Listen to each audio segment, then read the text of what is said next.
This tutorial is going to be going through the gathering details plus race response activity.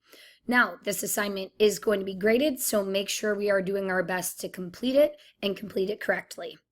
This document should look familiar. We did something similar when we read Most Dangerous Game, when we asked ourselves, does Rainsford become the next Zaroff?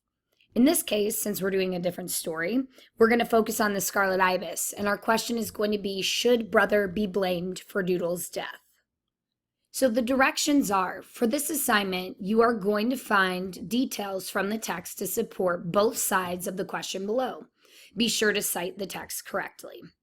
So here in this box, it's going to walk you through how to cite a quote, a direct quote correctly, both if there's dialogue in the quote and if there's not dialogue in the quote. So please make sure you're referencing that. You will lose points if you do not cite your example correctly. All right, we are going to go ahead and scroll down. Now, in the previous activity we had done that was similar to this, you had to find more examples.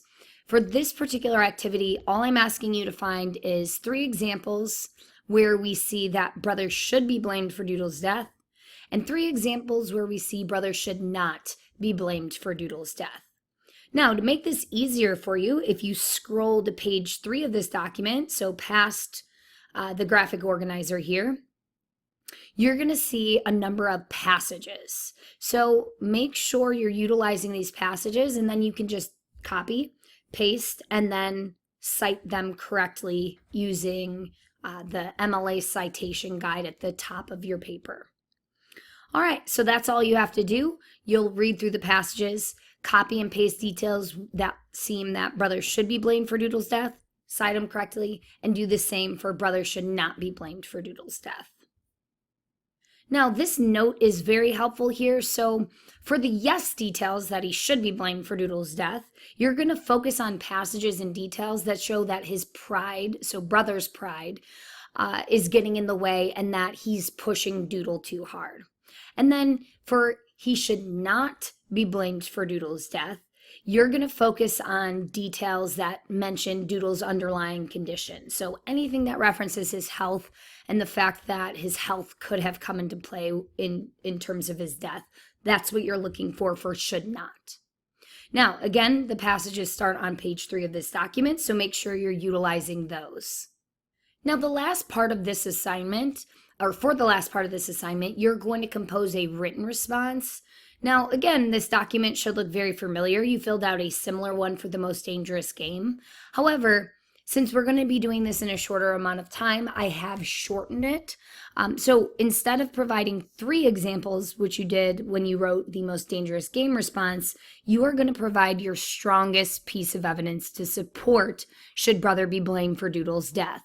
So just as a reminder, when it comes to restating and answering, all you're doing is saying brother should be blamed for Doodle's death or brother should not be blamed for Doodle's death, and give your reason. So if you think brother should be blamed for Doodle's death because he pushed him too hard, put that in the first box.